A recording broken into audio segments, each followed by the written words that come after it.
You feel like you're always just in crisis mode or response mode, and you don't have time for planning. And sometimes you need somebody from outside to kind of make you take the time to do the plan, because you'll ultimately achieve more. And I actually have seen cities even expand their staff. Certainly when we started in Jacksonville, the urban forestry program had just expanded, so, but I know they're overwhelmed with so much. There's such a backlog, and, they're working really hard. And you guys won the best, most improved program or something in Florida from Arbor Day. So it's noticeable. We've made really noticeable improvements. Well, we are, sorry, wait. One more thing I have to do here on my,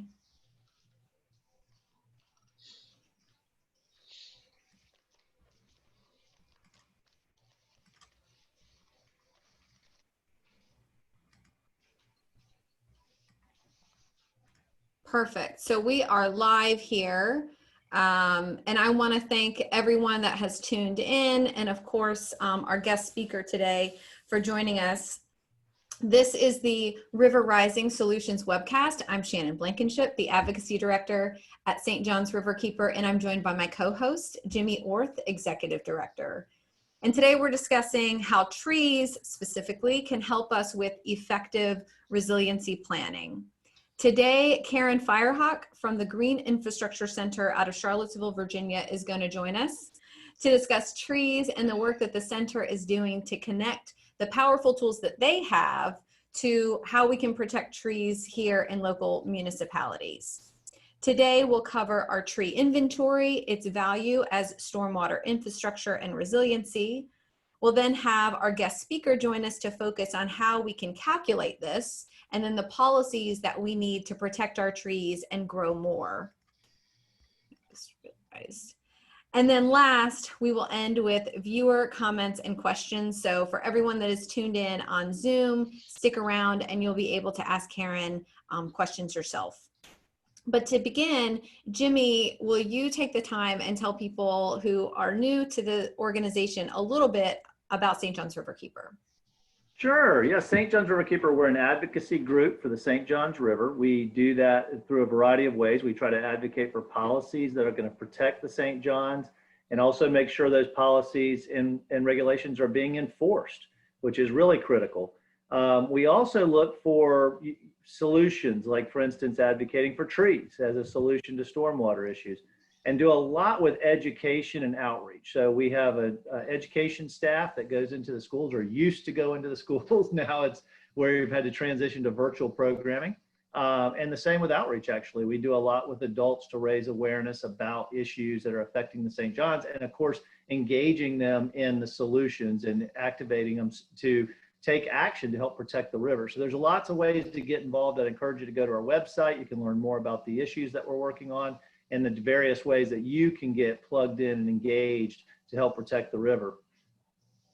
We also started this series based on really our work around the dredging proposal for the St. John's River. We were really concerned, obviously, about some of the impacts from saltwater intrusion and some of the impacts to habitat. But then when we really started looking at also the impacts that dredging has on increasing water levels in the river during storm surge, and it also makes us, frankly, more vulnerable to flooding. And so we launched a series called River Rising Town Halls, where we went around throughout the community and raised awareness within the community about the impacts of dredging, but also the impacts of sea level rise and how vulnerable our community is. And of course, what those impacts are to the St. John's River, because whenever we see flooding events, it's also an unmitigated pollution event. A lot of pollution ends up in those flood waters and sewage. There was millions of gallons of sewage that were discharged into our waterways during Hurricane Irma, for instance, almost 3 years ago. And so those are some issues that we were really concerned about. Now, Shannon and I decided it's time. We really need to turn towards solutions and trying to identify what are the ways that we can become more resilient as a community, address the impacts of climate change, and help protect our river at the same time. So I want to avoid today spending a lot of time discussing the value of trees, because for anyone out there who studied ecology or forestry, even, I mean, culinary arts, I think it is impossible to overstate the benefits of trees to our air, our soil, habitat, property values, shade and heat reduction, even crime reduction.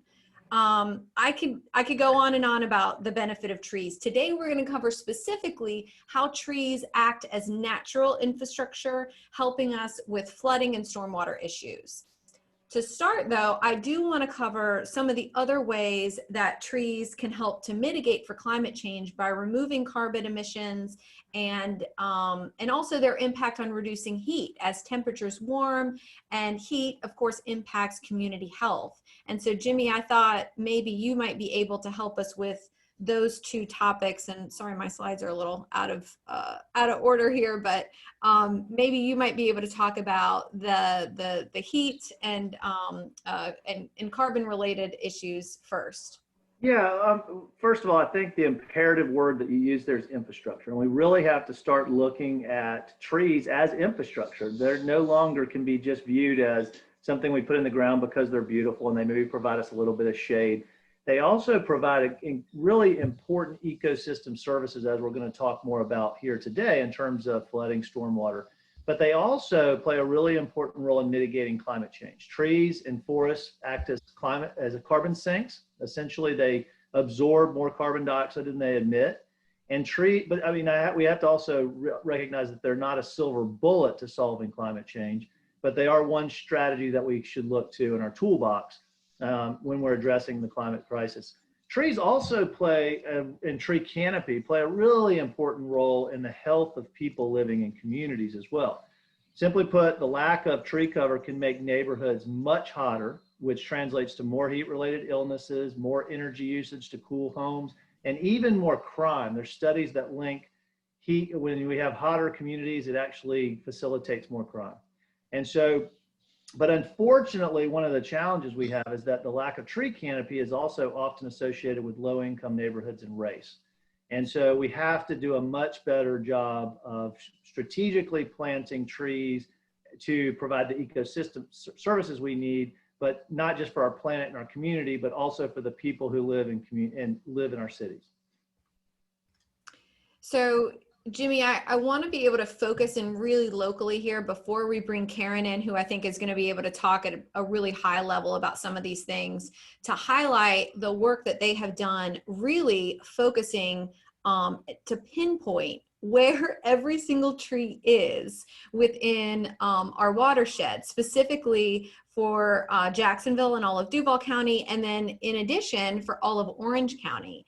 And I just wanted to let people see some of these maps. And I know that, we can't zoom in too much right here in this presentation, but when I'm going to get to a few slides down, and you'll be able to see both of these web links are available for people to be able to look at this data at this, super granular micro level and see where trees exist, because then that is going to help us to see where it makes the most sense for us to plant more trees. In Orange County, they have a county-wide forest cover of 50.7%.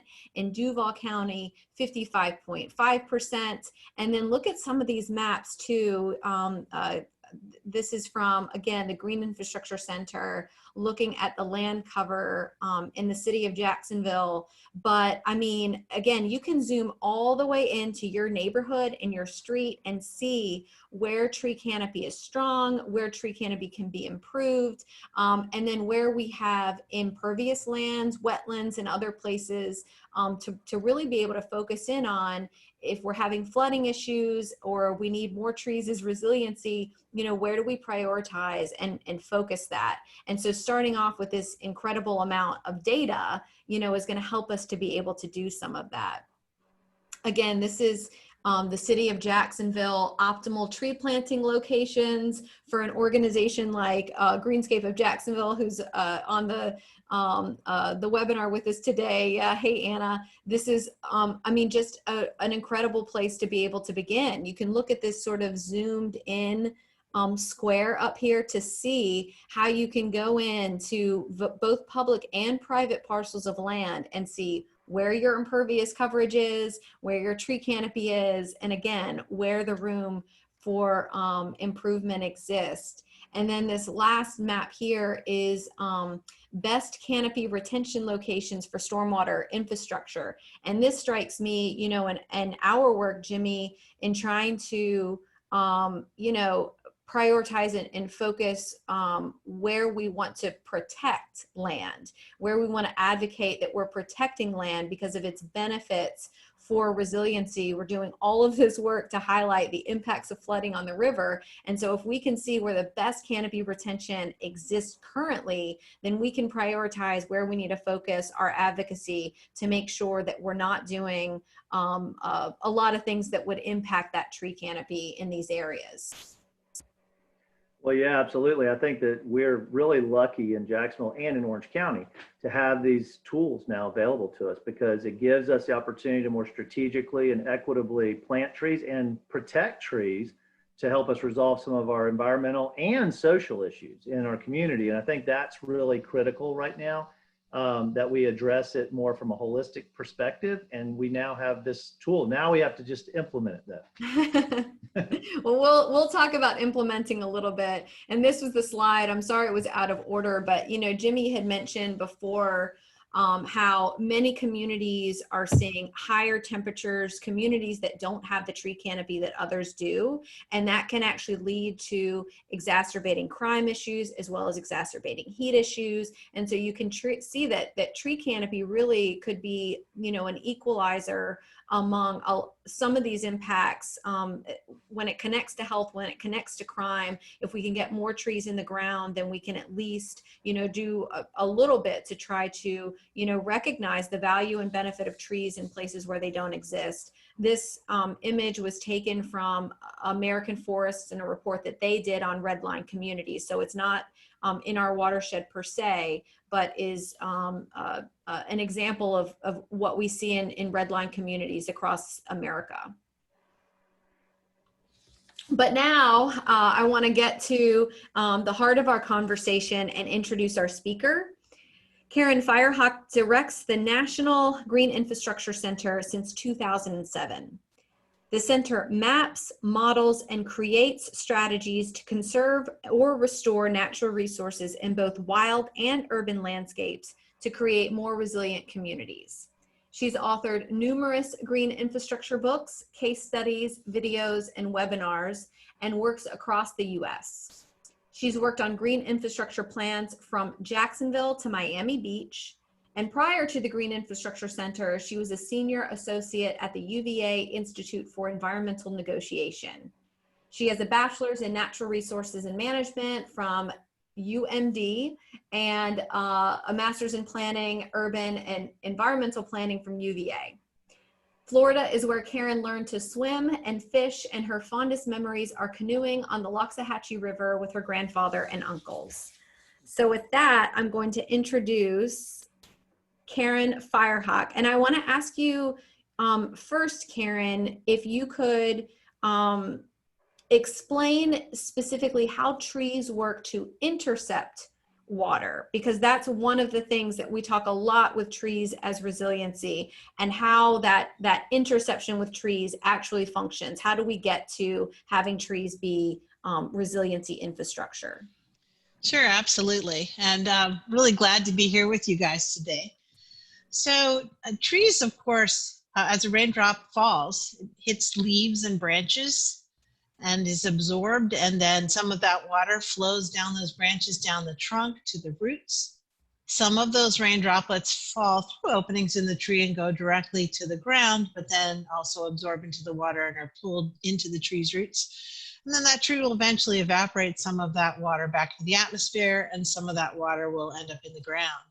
But trees are an amazing infrastructure. Like you said, they're green infrastructure, and we often forget about them. We spend a lot of time building holes in the ground to capture water, when we've actually got this wonderful structure above ground that's doing a lot of other things, such as providing good air quality.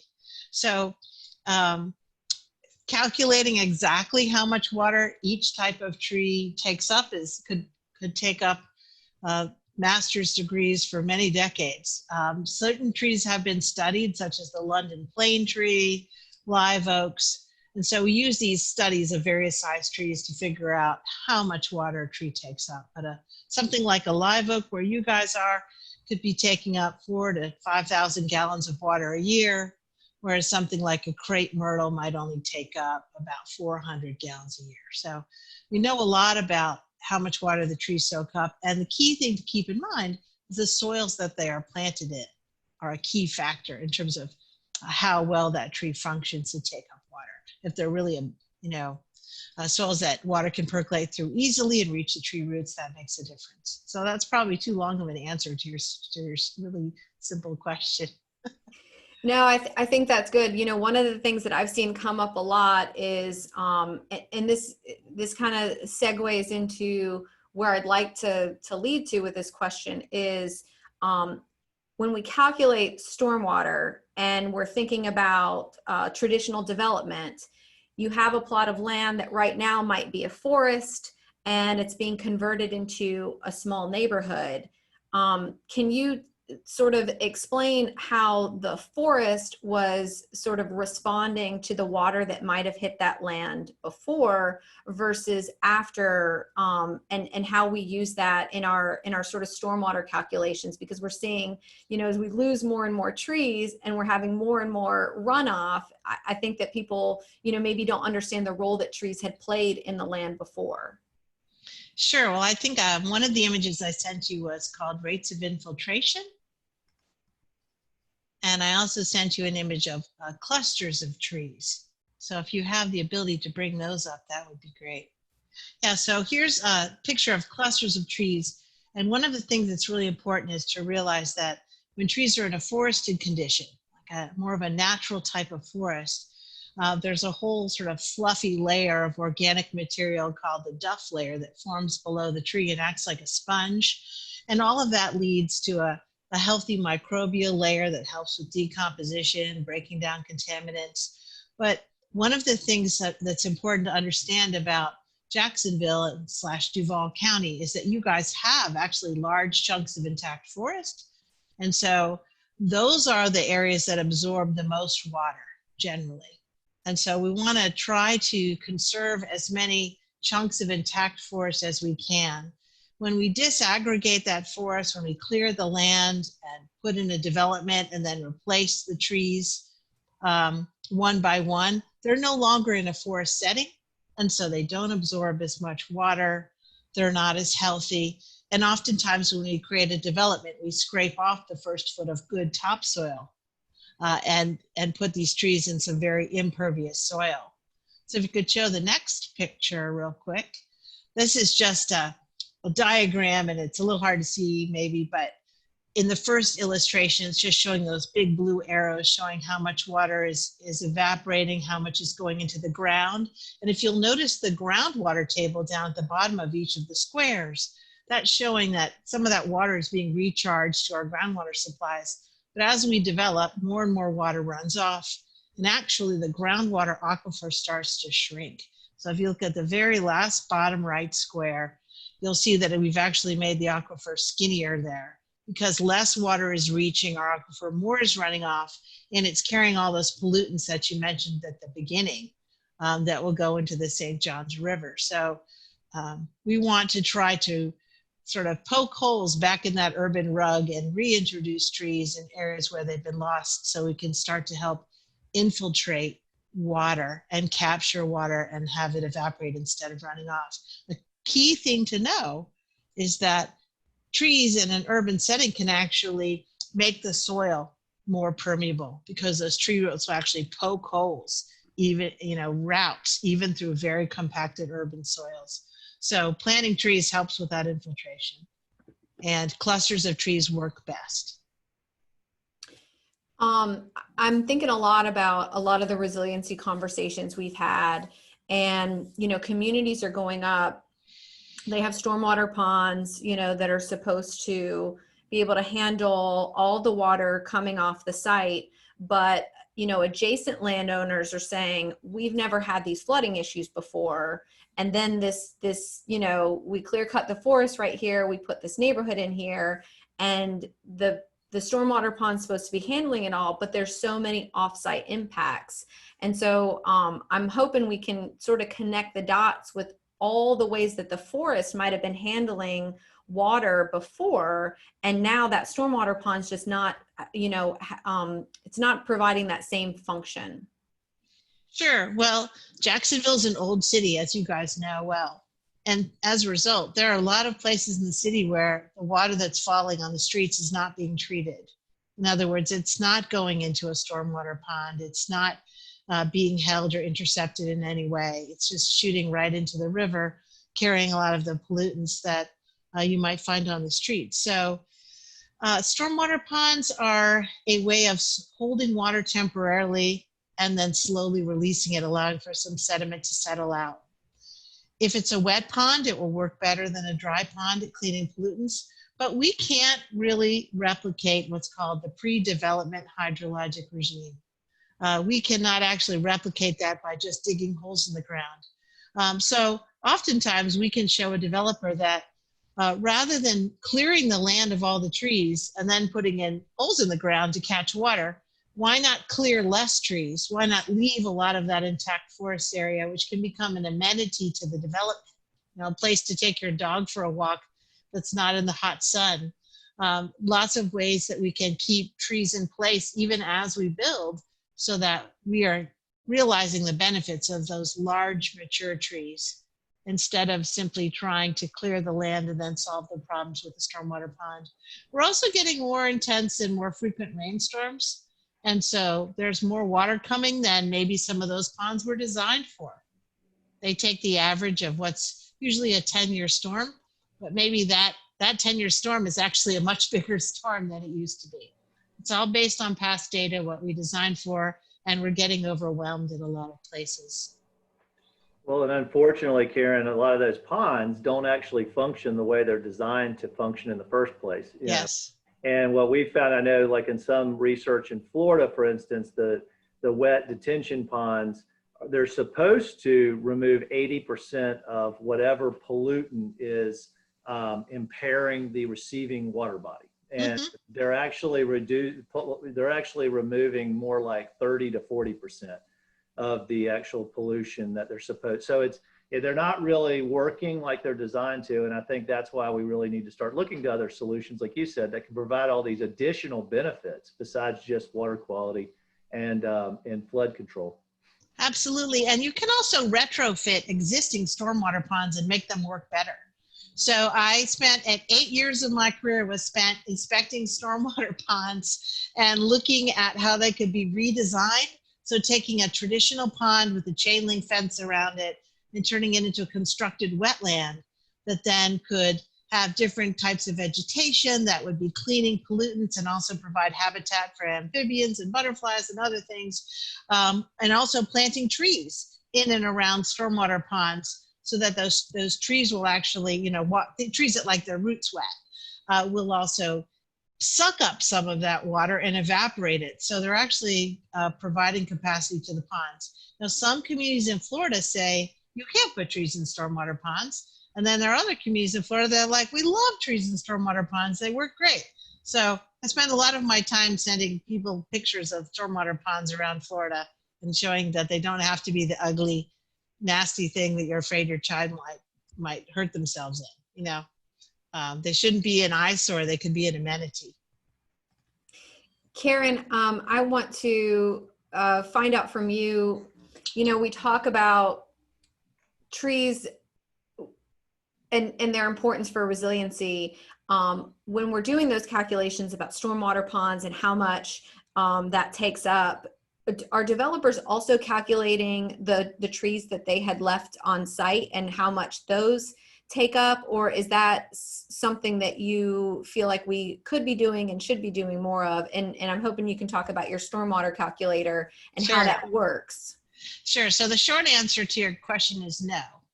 The longer answer is that developers have to treat the stormwater from the land that they cleared.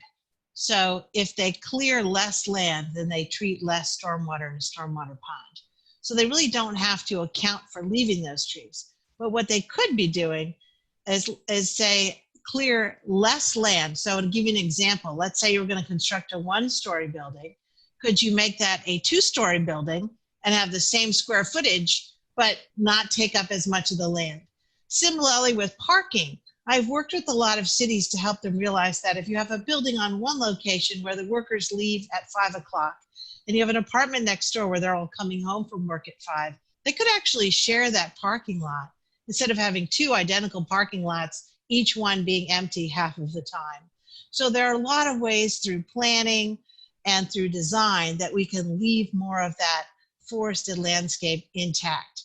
Now, developers could, working with the city, be getting credits for tree planting as a way to take up stormwater. So many cities have done this, and I have lists of, in our report, places like Georgia, Pineville, Georgia, Washington, D.C., Portland, Oregon. They have actually got credits for each tree for how much stormwater value you'll get if you plant that tree. The stormwater calculator is actually for helping build scenarios. So you can say, well, what if we lost 10% of our tree cover in Jacksonville? And that could happen from hurricanes, right? Or development, or just Joe took a tree down in his yard and so did Sue and Ted and Fred. And over time, a lot of trees disappear. And you can look at how much more runoff Jacksonville would suffer. You can also look at how much more nitrogen, phosphorus, and sediment would run off. So those pollutants are also in the calculator. But it's not just a tool to look at loss. It also shows you how much more stormwater you could capture if you plant trees and how much more pollution you could take up. So it kind of gives the justification for why you would spend extra city money on doing this work. Or if, as the riverkeeper, you might say, well, this is why we should get a grant to plant these trees, because we're going to clean up this much pollution. And long after the grant is done, in fact, every year our trees will do a better and a better job because they're going to get bigger and bigger. And so it's a really great rationale for that. The other thing is that it is designed just like a spreadsheet would be used for a stormwater engineer. So it's based on different storm events. And that is how developers plan for stormwater. They plan to capture, say, the water that might run off in what's called a 10-year storm, a storm that has a certain volume and a certain frequency. But let's say that you're getting bigger storms, so you might play around with how much water is coming out. So the calculator tool allows you to change the assumptions, but a developer could go in there and look at exactly how much water would come off and how many trees they need to plant to mitigate that runoff. So it's a powerful tool. It's really designed for planning for watersheds, neighborhoods, large areas. It's not going to do as good of a job looking at the tree in your backyard.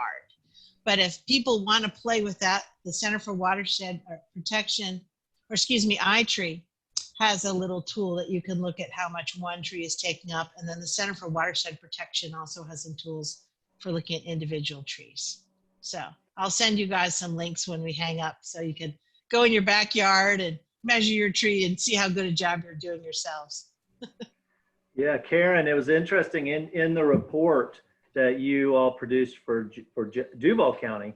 I'm reading here that you had estimated that a 10-year, 24-hour storm with a loss of 10% of the urban tree canopy would increase runoff by 253 million gallons. While if we increase canopy coverage from the current 55.4% to 60%, so less than 5%, we would decrease runoff by 465 million gallons and reduce loading of nitrogen, phosphorus, and sediment by about 3%. I couldn't have said it better myself. I think you did say it. You did say that. Yeah, and these are things you can play around with. So you could actually, if you wanted to do such a research project, you could figure out how many different storms of different durations you had during the year, and you could add it up and get to a really big number. Because that's, as you were reading, that was just for one storm event. Think about all of the big storms you have. We did this work for Charleston, South Carolina. They wanted to see their 150-year storm. So as rain falls, more rain falls, at a certain point, you're going to have saturated soils and water will run off. But if you've got good tree canopy, you will have captured much of the nitrogen, phosphorus, and sediment pollution and taken care of that. And as that storm continues in duration, you're going to have clean water coming off. So yeah, it is something that it's easy to play with if anyone knows how to use Excel. It's just literally got little salmon colored cells, and you can type in numbers like 10% loss, 5% addition. One thing I want to mention though, we've talked about 55.5% canopy for all of DUVAL, but downtown your canopy is about 12.2%. So one thing to keep in mind is to look at by watershed or by neighborhood and realize that there are lots of areas, as she showed Shannon at the beginning, where we have this disparity in canopy and we're not capturing anywhere near that amount of water. So we've got to focus the city on planting in the areas of greatest need. And that's why I hope that the city would create an urban forest management plan so that they could have a strategic plan for their trees. Just like if you were a business person, you would have a strategic plan for your business. Well, we need one for the city's trees too. I think that's smart. You know, moving beyond 12% makes a lot of sense, especially when we're looking at investing so much money in flooding and drainage improvement projects in our downtown. If we can use this stormwater calculator to figure out how we could plant more trees downtown and maybe then reduce, you know, the impact on our infrastructure by thinking about the trees as infrastructure. I mean, that's really what we've been advocating for. I think that's what your report justifies. And I know that we have other partners like Greenscape and many more that would just love to see the benefits of that. So that's, hopefully we're bringing all these conversations together. But I also want to highlight, you know, just even though Duval County Urban Core Downtown only has 12% tree canopy, in the areas that have an abundance of tree canopy, it's still private land. So it could be developed, you know, we really could lose a significant amount of tree canopy, you know, rapidly, because just a few landowners own a very substantial portion of the tree canopy that exists in Duval County. And so, you know, we've seen a lot of large scale developments coming in that would impact the amount of tree canopy that we have. So we could see our 55%, if we aren't really proactive about protecting what we have and expanding it, we could really see that, I think, lost with just a few decisions Absolutely. You know, in the near future. And there are ways to avoid that. So and I don't want to turn into a planning professor now and pretend I'm in class like it was all morning, but I will say that, you know, you could have minimum canopy percentages by law for different types of zoning classes, and you could require that. You also can have permits for individual tree removal. All right. So one of the reasons Jacksonville hasn't done that, as other large cities have, is because of the manpower or woman power it would take to go out and look at everybody's permit. But what that allows you to do is Fred Smith wants to take down a tree. You send someone out to look at that tree and you say, you know, Fred, that tree actually is in great shape and it's saving you 30% energy costs. Why'd you want to take that tree down? Well, it looked a little scary to me. Well, actually, that tree is really strong. This one limb maybe we could take down, but really this tree's in great shape. Let's keep it. It's providing a lot of benefits and it's actually increasing your house's value. So when you have those conversations, you can talk that landowner out of that. The other thing to keep in mind is, if you were to get into the business of calling your trees green infrastructure and actually documenting, say downtown, these trees are providing infrastructure support, they're taking up water, they're reducing the stress on our storm drains, so they're doing the job above ground. If you have a storm, and let's face it, hurricanes happen, they're coming back any day now. There's a couple things out in the Atlantic I'm watching, but honestly, if you call them infrastructure and document it, FEMA will give you money to replace those lost trees.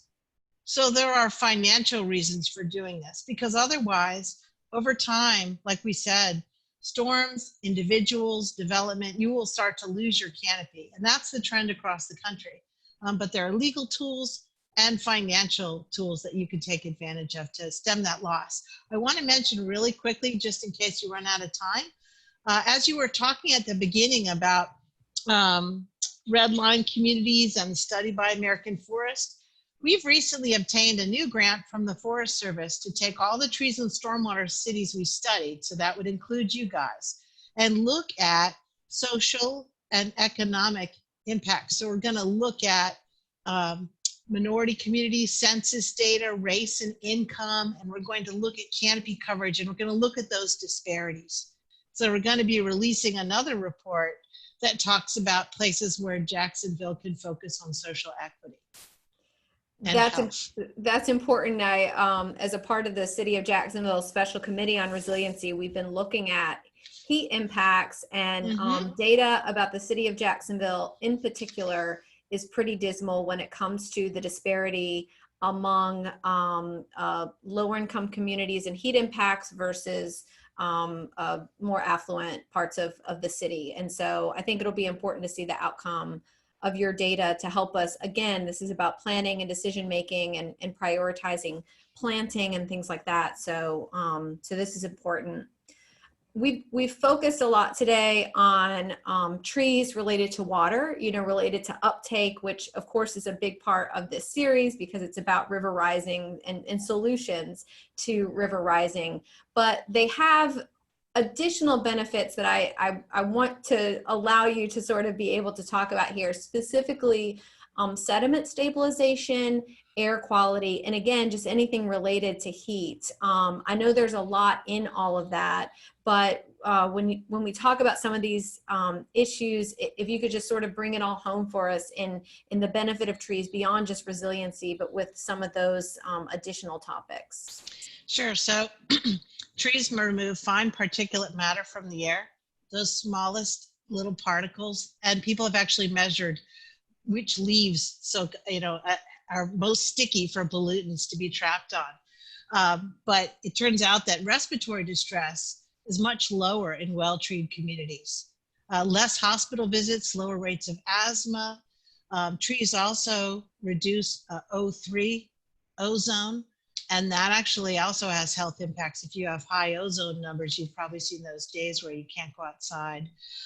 So there are a whole host of air quality benefits. They also trees sequester carbon and ameliorate other greenhouse gas impacts. So they help us with that climate change challenge. But we will be, when we do our study, we're going to actually run those calculations for Jacksonville. So we'll give you numbers on how much particulate matter your trees are soaking up, and which places in the city are doing better than others, and then which places we need to focus our attention. And I want to make a note that we'll definitely coordinate with you. So when we get to that, we won't just drop a report on you. We'll be in touch and let you review our findings so you can weigh in on them. Well, excellent. We'd like to be able to bring you back in to come and present those findings and share. Absolutely. One thing I'd like to add too, Karen, I don't know if you saw the study that came out not too long ago, that they actually found that kids, I think it was between the age of 10 and 15, that they looked at 600 kids, that they actually had higher IQs if they lived in green, if they had more green spaces in greenery in their neighborhoods. Yes, just 20 minutes of exposure to greenness per day will actually raise your IQ. So if your child, I know we're in COVID and we have all those concerns with school, but just imagine we're back in regular school land and your child is walking to school. If they're walking through tree-lined streets, they're going to actually arrive at school with their brain crisper, more ready to learn. We're not sure why that is, but it's been proven. The other thing to know is a lot of children with all of the stimulus in today's world suffer from attention hyperactive deficit disorder, ADHD.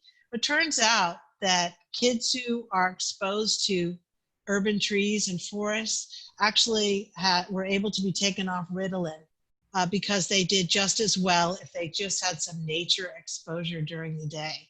So instead of putting our kids on drugs, which have other side effects, just letting them get outside and experience nature. But that goes back to the point that we need to make sure that Jacksonville's trees are well lined along the streets, that there are parks that people can get to, that we can get outside and be cool and safe and enjoying the outdoors. And certainly the COVID crisis has pointed to the need for much more green space in our communities, since we want to get outside so badly.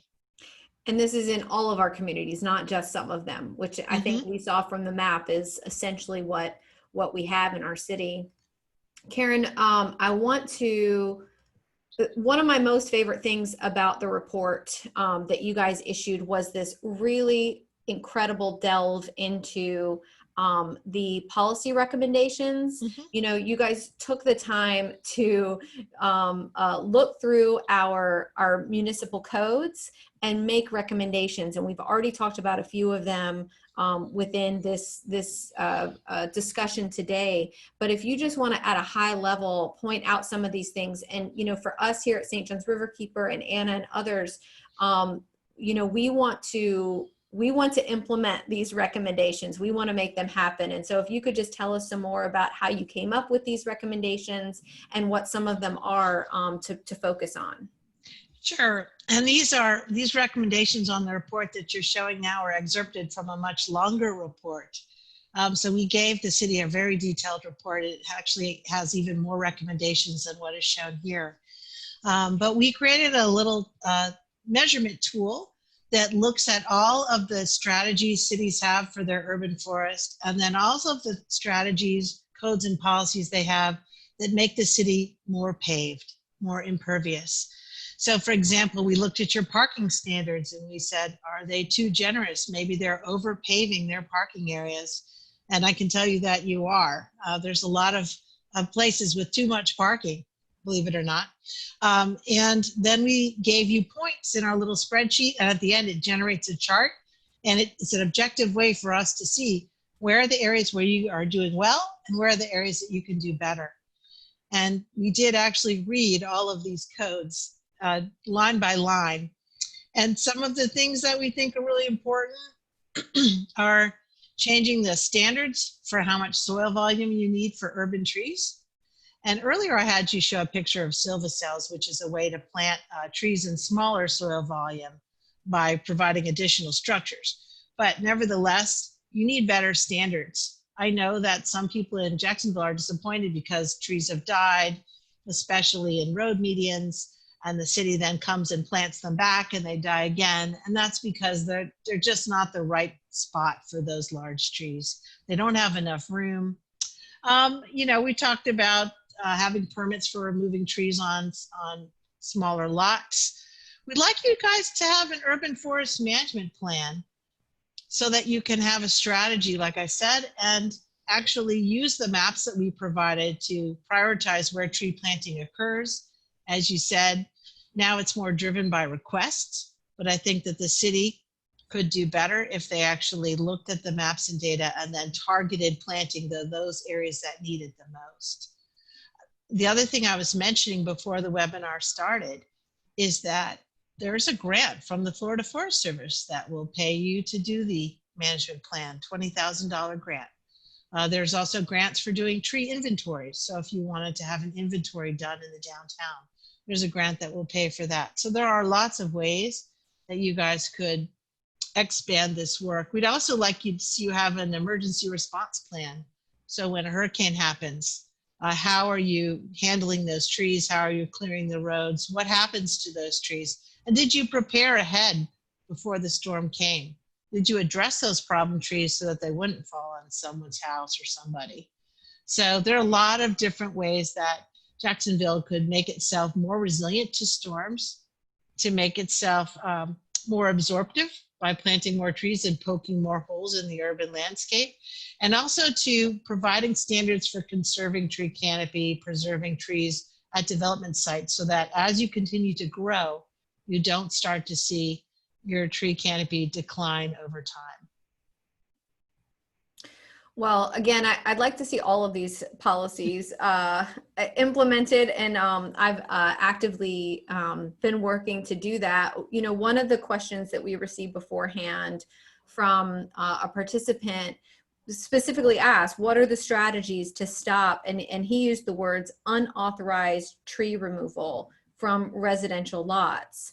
But one of your recommendations here is to remove the single family dwelling exemption from needing a permit for removal. So maybe if you could talk about, you know, when it comes to removing a tree, what that process could be like, and what we currently have and how it fits into this bigger picture. Sure. So you would require a permit be obtained before the tree could be removed, and it would also establish stiff penalties for not doing that. Most cities who have such a program have a little form online that you can go and type in your name, address. I need to remove this tree because it's hollowed out and rotted, and I'd like to do it in the next month or whatever. Obviously, if it's an emergency, it's leaning on your house, that's a different matter. But this is more for everyday removals. And then what happens is you get an appointment for an arborist, somebody who knows what they're talking about, to come out and look at that tree. And the presumption is not that the tree is coming down, but that the tree could be saved. And so they work to examine that tree and see if that's indeed the case. Now, it could be a rotted tree or a leaning tree or a dead tree, and it needs to come down. And so they would issue you the permit, and you would take that tree down. But it's really important that that conversation be had. Where those programs fail, I've seen a few programs where they just make an administrative task. So somebody sends in a permit, and then the city says, okay, you know, so you really need to have that extra step of that arborist who comes out. I think that's why Jacksonville is a little reluctant to adopt that, because they say, well, the city is so big, we'll just get worn out. My response to that is, well, then we need to create some more green jobs and hire that arborist. If you think about what we were saying earlier about the importance of trees and that infographic you showed earlier that we gave you, trees actually improve property values. So Jacksonville will get that money back in their property values when people's appraisals happen and you have to pay your property's taxes. Keeping those properties valuable by keeping them well treated. It's not a easy to understand relationship, but it's definitely been proven in the literature and in research. So I think the city should hire a couple more urban foresters and give them a dual job, perhaps, of not only inspecting these requests, but also in educating citizens, right, about the importance of trees. You've got a great website. You've got some great materials up there. But as you know, a lot of the ways people learn is through events, through webinars such as this. It just takes a lot of effort to get the word out on the importance of trees. I just have to highlight, we're going to jump into audience questions after this, but sure. I just have to highlight that this reminds me so much of the exact same conversation that we're having surrounding living shorelines. Mm-hmm. And when someone owns a natural shoreline, but they're seeing storm impacts, and so their first sort of, reaction is, I need to have a bulkhead. And right. So they'll have someone come out, normally a contractor, who will tell them, here's what we're going to do, and we'll create this bulkhead, and it's going to help your property. And so it just feels like there's such an opportunity that if we're thinking about these things as in the lens of resiliency, and mm-hmm. we're thinking about them all in the bigger picture, if we had more people coming out and helping homeowners to understand the benefit of the tree that's on their property and maybe ways to improve it or appreciate it, the same as the benefit of a natural shoreline and how you could improve it through, different landscaping and improved maybe trees, right, along the sure. shoreline, things like that, then we could really be becoming more resilient instead of, really working against ourselves when we're removing trees and when we're bulkheading our shorelines. It's just making us all more vulnerable. So I just had to bring those two conversations together, because I just want that person to come out to each of those homeowners' properties and make sure that they, are fully aware of the decisions they're making before they impact all of us in some of those things. Absolutely. Yeah. So I'm going to open it up to questions now. And Catherine, I see you're here with us, and you had asked a question. If you're willing, if you'll unmute yourself, and maybe you can ask Karen instead of me moderating your question here. Sure. Hey, Karen, thank you for being with us today. Really Thanks. great presentation. I was just curious, the city has done some tree planting, and it seems like the go-to is typically oak or crepe myrtle. And my question was, are there any conversations about edibles that could be planted that have good impact on especially the urban community, and also have good absorption rates? Sure. So the smaller fruit trees are not going to absorb as much water, of course, as a large tree like an oak. But if you plant a whole lot of them, you kind of get to the same result at the end of the day.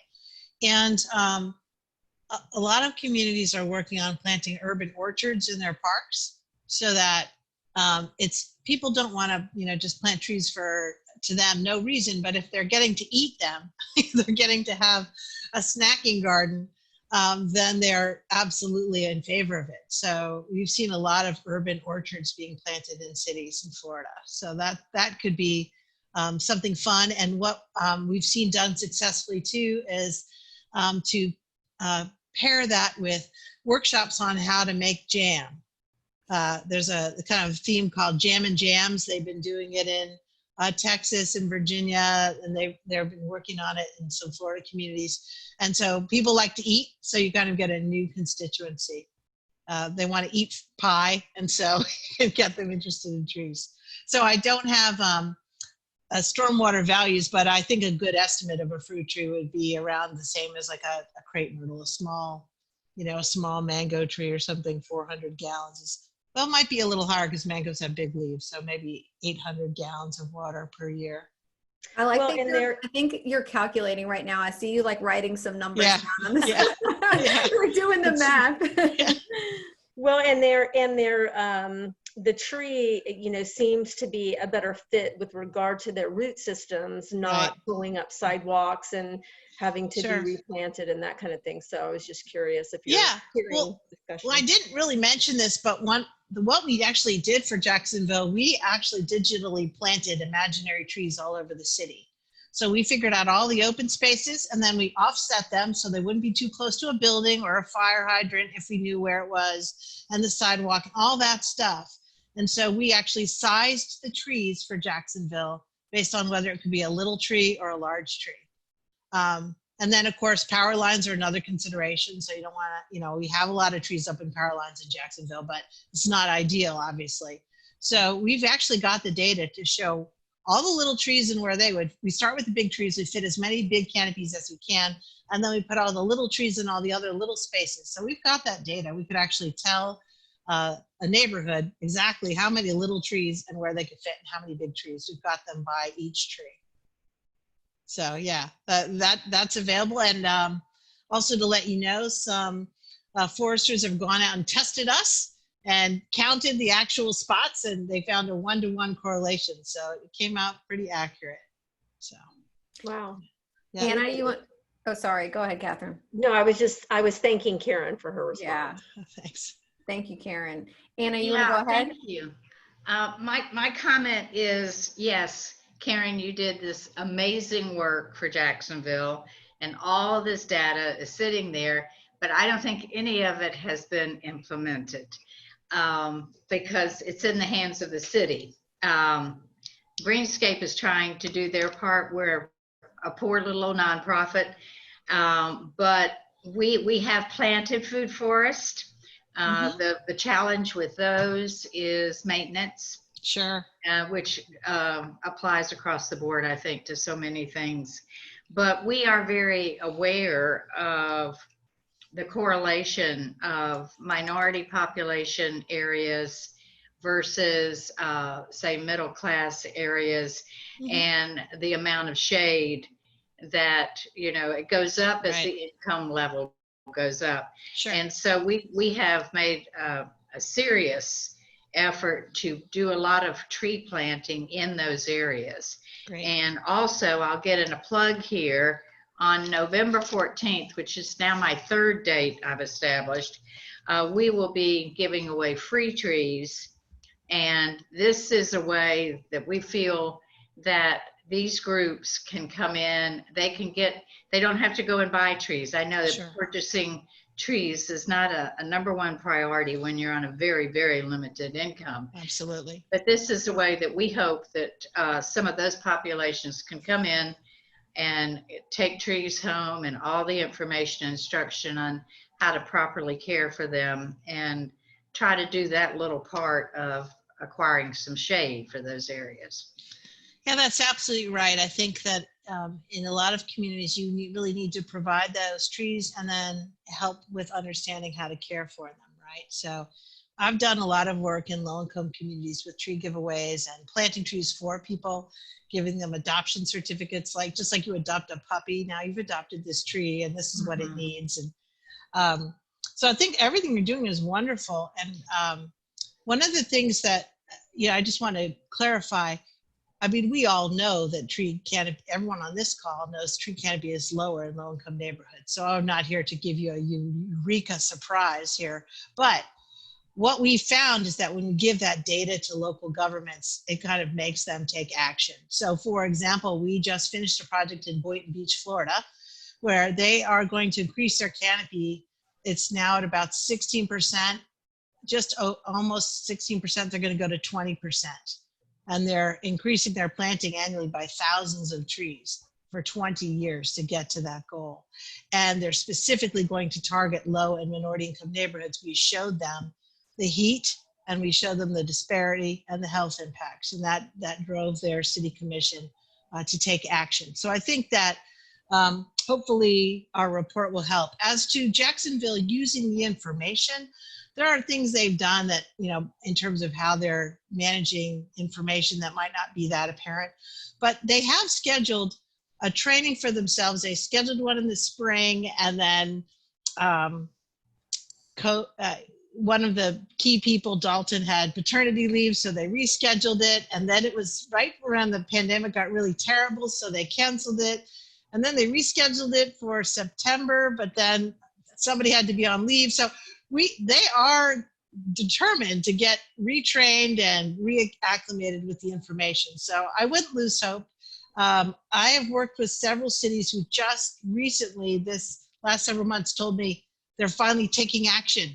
So local governments often take 2 years to get going, but you guys play a key role in advocating and saying, why don't you do this? And let's not die the death of 1,000 paper cuts or 1,000 little individual tree removals. Let's actually have that removal permit along with the education on why you shouldn't want to remove that tree if it's not harmful.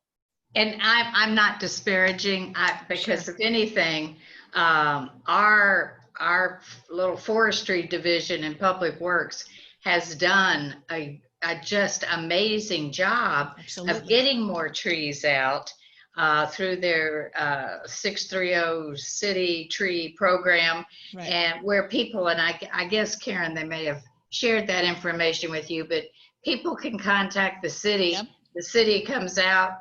And so we've got trees popping up in neighborhoods all over the city. So no, I'm real pleased with that part of their program. They're doing a good job. I think one gap is to try to figure out how we can get more trees planted on private lands, right? Because the toughest environment, Anna, to get a tree to live is in that little median between the sidewalk and the street. And you have all those other utilities above ground and below ground, and not to mention bad driving into the tree. Yeah, we have a lot of that. Who hasn't done that one time or two? So, your yard is a better place for that tree, but the city has a prevention that they can't use some of that public money on private land. That is not insurmountable. That is a code change. It is not an impossibility. And in other communities we work with, cities give grants to the local groups, and the local groups plant on the private property. So your group, for example, Anna, could have a grant to go plant on private property in the yard where the tree will more likely survive. So that is something that can be fixed. Well, you guys have done a phenomenal job of summing up literally all of my final points here, right? By explaining all these things. So contact 630 City if you're in Jacksonville about getting a tree. Also, for folks in Orange County, there are resources in Orange County too to get trees. And we focused on Jacksonville and Orange County today because we have the comprehensive data of those two. But literally every county in the watershed, you know, trees are resiliency all over, regardless of the study. And so get more trees in the ground because it's going to benefit you in so many ways. But right now, with the threat of storms and increased runoff, let's get them in the ground as infrastructure. And then in addition, I will link both of the reports. And I'll also link Greenscape of Jacksonville's website to get access to free trees so that we can have trees going into yards and into private property where they're going to benefit all of us. Karen, I want to thank you so much for joining us as our guest speaker today. And of course, we're going to link to a lot of the resources that you've created and the Green Infrastructure Center website for anyone that wants to reach out to you or learn more. But last, I want to plug on September 23rd will be our next episode of River Rising, the Solution Series, and we're going to talk about voting to fix climate change. We'll be joined by Aliki Moncrief, Executive Director of Florida Conservation Voters. For 8 years in Florida, the term climate change was banned, and so join us to discuss where and how our votes can lead to the most substantial results for solving climate change issues in our watershed and in our world. So thanks everyone for tuning in, and have a great afternoon. Thank you. Thanks, everyone. Thanks, Karen. Hi.